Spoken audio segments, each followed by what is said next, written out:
В самом сердце пустыни Арава, среди песка и камня, стоит место, о котором почти не говорят.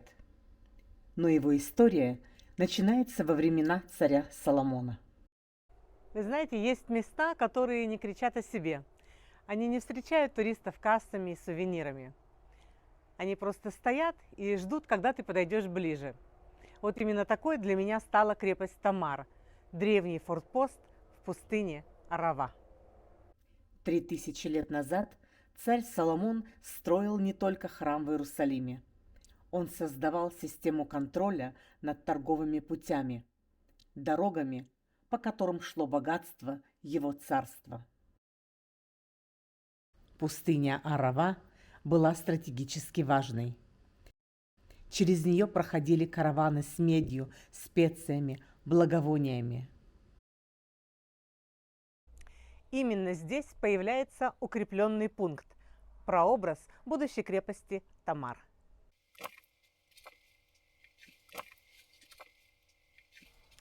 Это было не место для жизни, это было место для контроля.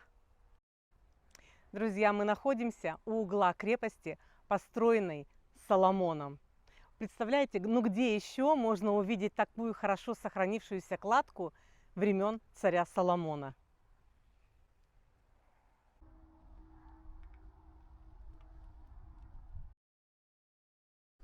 Прошли столетия, и во времена царя Озии, одного из самых могущественных царей Иудеи, Тамар переживает серьезное расширение.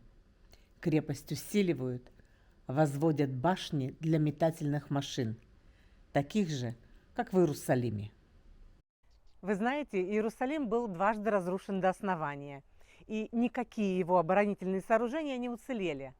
Но вот здесь, в пустыне, мы можем увидеть остатки тех знаменитых башен, на которые устанавливались те хитроумные машины.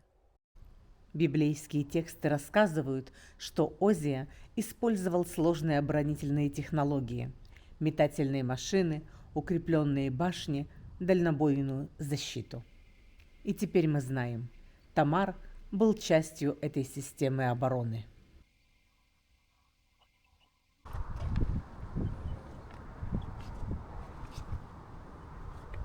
Так, вот это стена.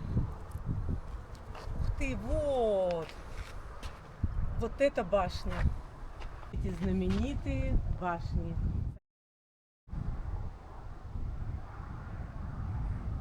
Так, как нам туда лучше пройти? По низу, наверное, да, Олег? По низу будет более правильно. Но вот именно здесь, в пустыне, мы можем увидеть те башни, на которых стояли вот те самые хитроумные метательные машины.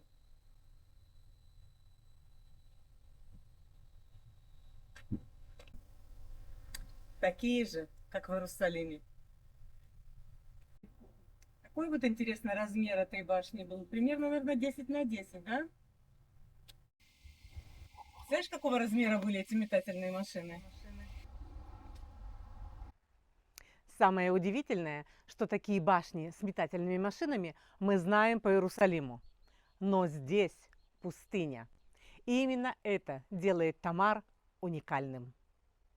С башен можно было контролировать дорогу, заранее замечать врагов и защищать гарнизон.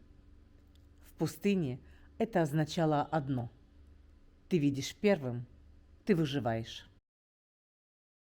Позже крепость перешла под контроль набатеев, а затем Римской империи. Римляне не строили здесь с нуля. Они использовали то, что было создано задолго до них. Тамар стал частью римской пограничной линии, охраняя путь между Красным морем и Иерусалимом. Сегодня это место называют Ир-Авот, город предков. Здесь нет громких табличек, нет толп туристов, только камни, которые помнят Соломона, Озия и легионеров Рима. Еще одна деталь, о которой нельзя говорить громко. Совсем рядом с крепостью Тамар растет Ююба, спина Кристи. Считается, что этому дереву более 1000 лет.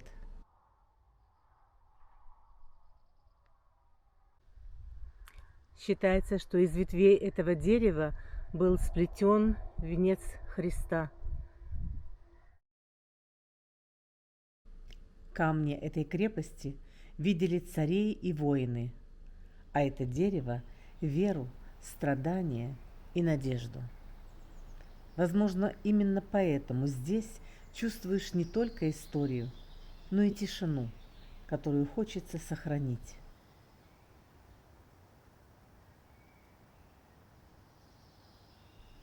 Некоторые места помнят не воины, а то, ради чего стоило их пережить.